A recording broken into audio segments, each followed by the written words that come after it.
crowded on that drive by Katie Guerrero to the Speedway here today with fans out here.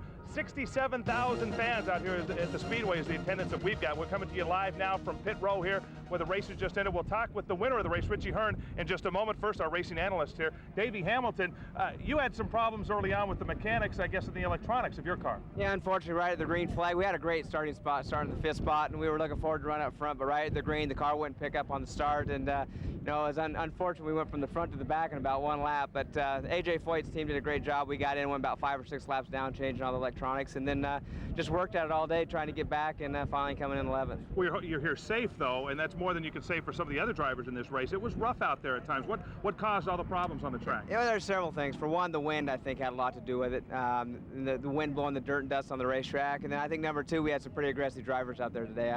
I've seen a lot of guys really hanging it out and doing pretty risque moves, and I think it proved to not be the right way to go. But, you know, unfortunately, I did have too many wrecks, but I think it was a great, exciting race, and, you know, Richie did a great job by pulling this one off. You finished 11th is what you ended up, so actually a pretty good performance when you consider where you were at the start of the race. What happened to your electronics? Oh, absolutely. When you go 5 or 6 laps down before the 5th or 6th lap of the race, you know, it leaves you down in the dumps. But that's one thing, this is my 5th race, and AJ just kept me up. He said, go out there and plug away, you know, just go as hard as you can all day and pretend you're not down those many laps. So the car was fine, and it handled great. It's just unfortunate we had those electronic problems at the first of the race, but we'll be back here. All right, Dave, we have a lot more coming up with you. Now let's go to Robin Burke, who's standing by. She was up in the stands with the fans for this race.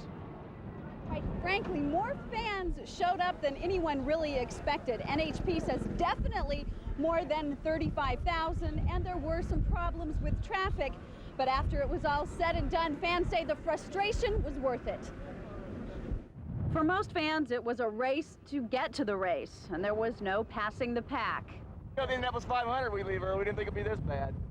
The problem is everyone got into a single file line, when actually they had 2 lanes and eventually 3 lanes they could have used. In the future, we anticipate, as drivers become more familiar with the park and how to access it, a lot of these traffic problems will be alleviated. Some serious race fans arrived unhappy about missing the start and overall a bit skeptical. I think it's a nightmare getting to the track. From what I hear, it's going to be an awesome track, but they're going to have to schedule it weather permitting. As far as the windy and dusty season, they got to do something about that. But once inside, where the action is, attitudes changed. I was surprised that you could see the whole racetrack from, you know, almost every vantage point in here. You can see the whole track, and I haven't been to a racing facility that I could say that. So I am pretty impressed with the whole deal. I can't believe it's here in Las Vegas. It's great. It's going to bring in a lot of people, and the race is fantastic. It's so exciting, adrenaline rush, you know. New race fans learn fast from the veterans in the stands. Your information right there, you're all set. Splitters in there. Make sure. I'm listening to the drivers talking to the pit crew, and the pit crew talking to the drivers. I can stop and listen to the TV. I can stop and listen to the radio station. Wherever they're putting on the TV, on the radio, I can hear it. Wherever I want to stop and listen. Not really been with the pace. He's been chugging around back there, not really staying with you guys at all at this point. Traffic snarls aside, Las Vegas race fans have caught on. A few kinks to be worked out, but things can only go smoother as they add on races here at the Las Vegas Motor Speedway. Ron, back to you. All right, thank you very much, Robin. When we come back, we'll talk more with Davey Hamilton. Also, we'll talk to Robbie Gordon and the winner of the race, Richie Hearn, when we return racing to Las Vegas.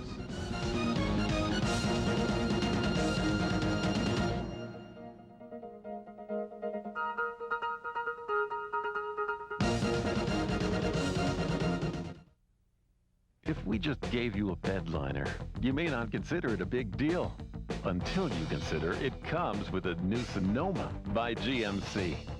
Regular or extended cab, all with style, comfort, and strength of a GMC.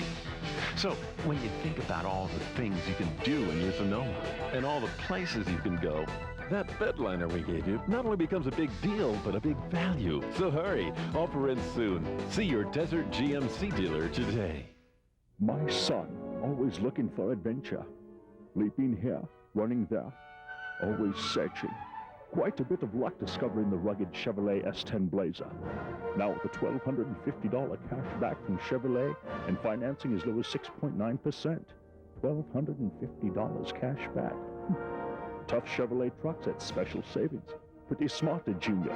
Stop searching all over town and discover the savings at your Southern Nevada Chevrolet Geo dealers. Las Vegas hits the grand opening of Godden's Used Car and Truck Center. That's right, save like never before on a huge selection of late model pre-owned vehicles priced for immediate clearance. Shop with confidence knowing every Godden car, truck, and van has passed a rigid 110-point quality inspection. Plus, every vehicle comes standard with a 30-day powertrain warranty and 5-day exchange policy. Remember, if we make a deal, Godden will pay off your trade no matter how much you owe. During the grand opening of Godden's Used Car and Truck Center, call 457-USED. To play this game, you gotta have a team. It's the second annual GUS MACKER 3-on-3 basketball tournament coming October 12th and 13th to the Galleria Mall. Now, the best part about this tournament is that anybody can play, even guys like us. So just go ahead and get the best 3 players you got and sign up today. Proceeds support the Boys and Girls Club of Henderson. Get your registration forms at any of these locations. The second annual GUS MACKER 3-on-3 basketball tournament brought to you by the City of Henderson, the Galleria Mall, and News 13. Second, Ron, where's the basketball? Oh, man, come on.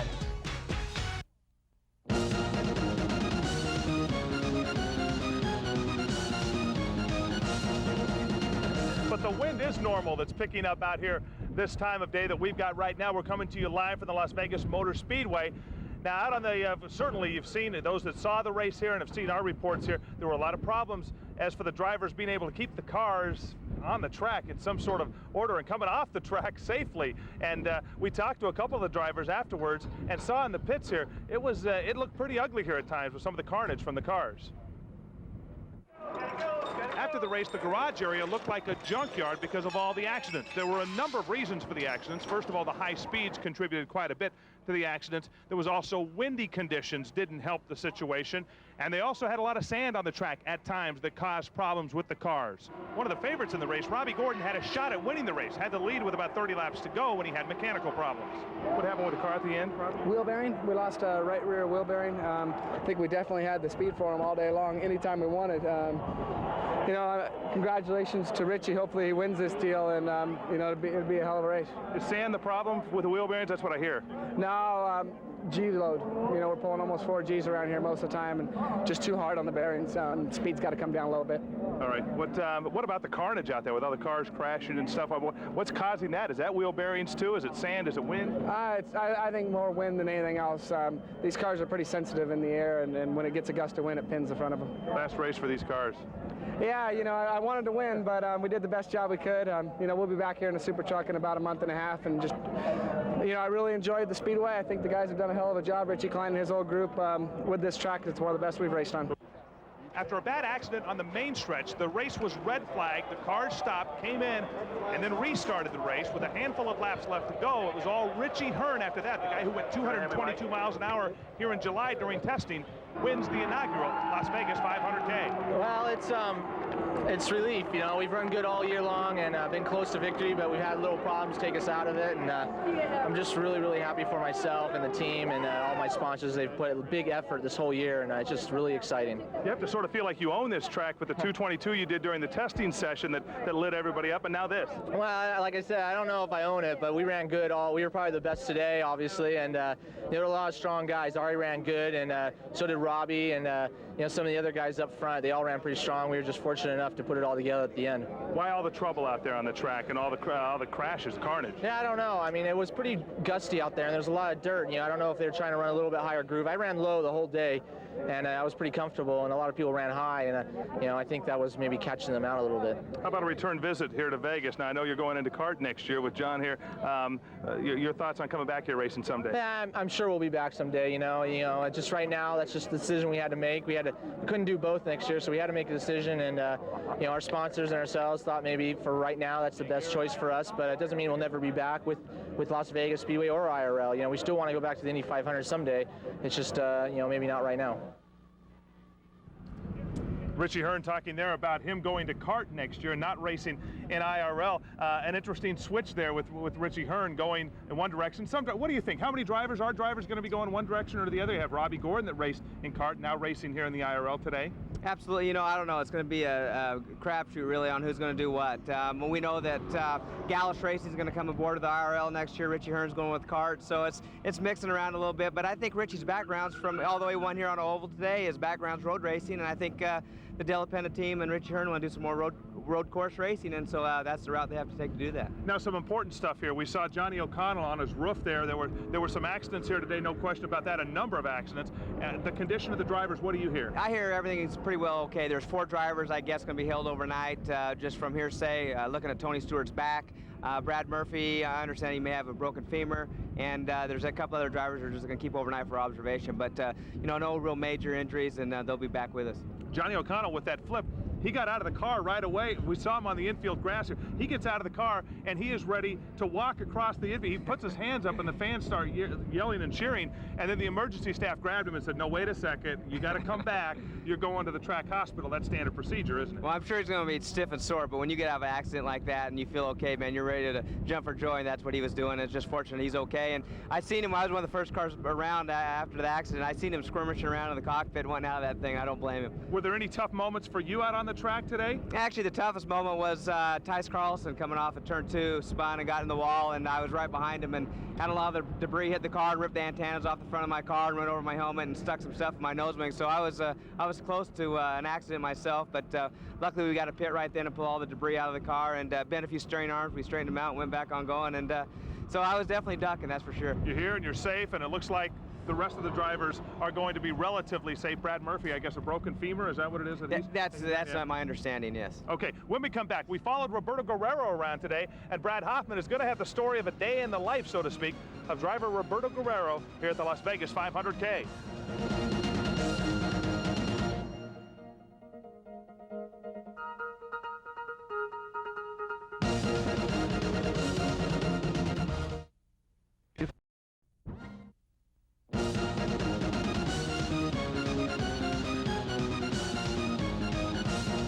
That record actually breaks the one set last night at the Wisconsin UNLV football game, where 40,000 fans were at that game for the largest single-day sporting event. Today, more than 67,000 fans out here, and there's a lot more room for more fans to come out here, Davey, in the future for races. What's it like for the driver coming around and seeing that many fans at a track? You raced at Indy, so you saw 400,000 fans at a track. So. It was great for the first race. I was surprised to see how many fans were up there, but as soon as they get that turn 4 open and this facility gets done, we're going to have a lot of people here. We'll break that 100,000 mark in the IndyCar show, and that's going to be exciting. All right. Now, Brad Hoffman followed Roberto Guerrero around today and checked out what it's like for a driver on the day of the race and what they put up with throughout the race.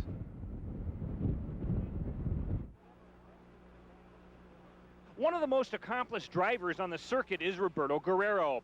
Guerrero's no stranger to the checkered flag. He's no stranger to the walls either.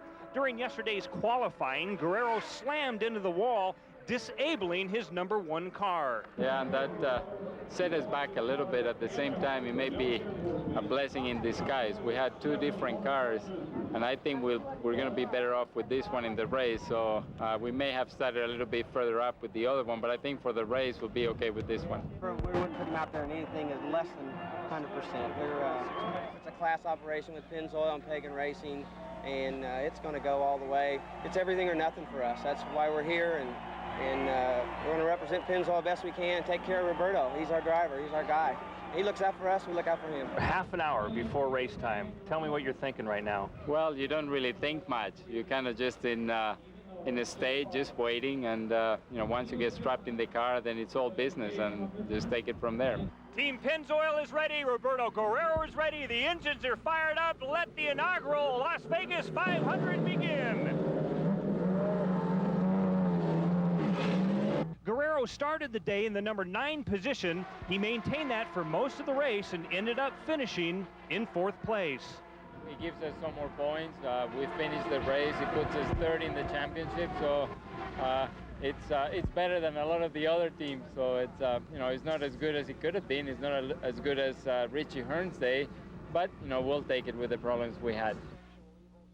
Well, we've heard from Roberto Guerrero there. What do you feel? What are some of your emotions right before the race? Well, you know, it's awful new to me as well, being this is my 5th race, like I said before, and a new racetrack for everybody. So you're definitely nervous going out for that the first laps, and once that green flag drops, you know, it's racing, and then you get back in a kind of a pattern and a rhythm, and you know, it's just another day in the office actually. But it was a good day here, and when you're at a racetrack that's so fast like this one here, you know that when you hit that wall, it could hurt, and you don't want to do that. So you try to be cautious all day long, and just try to stay out of trouble. And after this race today, I would imagine a sigh of relief, really, to get it done any race, but certainly today with some of the problems out there on the track at times with the accidents. Oh, absolutely. You know, I think I had a bad day because I went a few laps down right off the start of the race, but then you look at some of the other guys that were unfortunate and hit the fence and got into that concrete's awful hard. I've tried it before, and so our car's in one piece. We finished 11th, and so all in all, we had a good day. We're loading them on the trailer, and we'll be back for the next one. All right, Davey.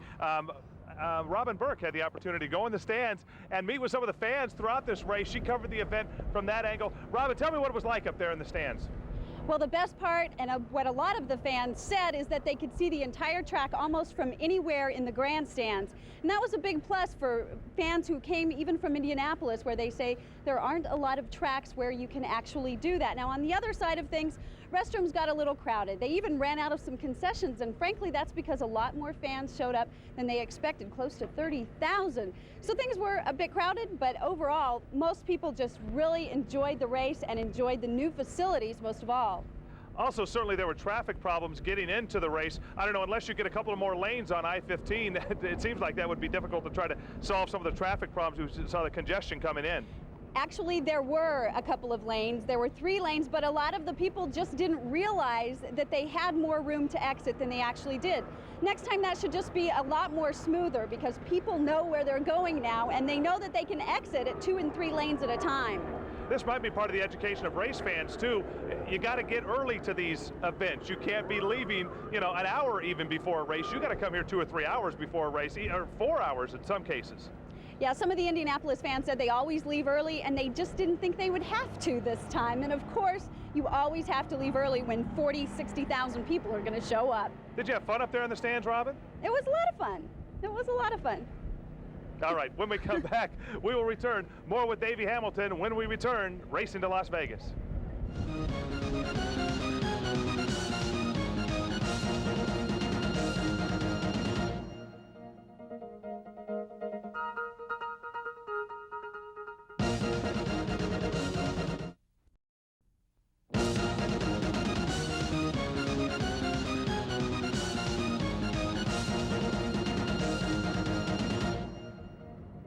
All right, we have a couple of minutes left here in our race wrap with Davey Hamilton here. Davey, I know we talked about it last night during our half-hour special previewing this event, that you race right over here at Las Vegas Speedway Park quite a bit. You're familiar with Las Vegas. You live in Boise, Idaho, but you're making a change here. That you go ahead and announce it here. Yeah, here in about 3 weeks, I'm going to move down and go to work for the racetrack and help Richie out and doing some PR and marketing for the racetrack. And in my off time, I'm going to still stay in the Indy cars with AJ Foyt, and that's the prime thing I'm going to do. But I'm going to come here and be involved with the racetrack and enjoy this Nevada weather. Moving to Las Vegas. All right, well, great. Glad to have you here. And, you know, I didn't know this before we got together to do this. I talked to you back in July when you were testing here. I thought, well, we'll go ahead and bring you out and do some specials and talk racing. Had no idea that you were moving to Las Vegas at that time. Now you're a local. I had no idea until about 2 weeks ago. I flew in and talked to Richie about some plans that he had, and he's got such a great race facility here, and it was something I really want to be involved with. And anytime you have, you know, this is going to be the master of racetracks, I think, in the whole United States. You have 24 racetracks in one facility. It's going to be one of the world's best, and it's great honor for me to be part of it. Well, Davey, glad to have you here. Thanks for your help. You bet. Throughout this race and this event here. Thumbs up. You happy overall with how it went? Yeah, you know, we always want to finish better. When you don't win, you want to do better than where you end up. But the problems we had today, I'm very happy with 11th. And like I say, we're good in point standing still. We should stay in the top 5 still, and go on to the next one. Have some fun. All right, Davey. Thank you. Good luck in the future. We'll be watching you in the Indy Racing League. Thanks for watching, everybody. That's our show. We'll be back again with a lot more auto racing. You can count on it right here on News 13. Stay tuned.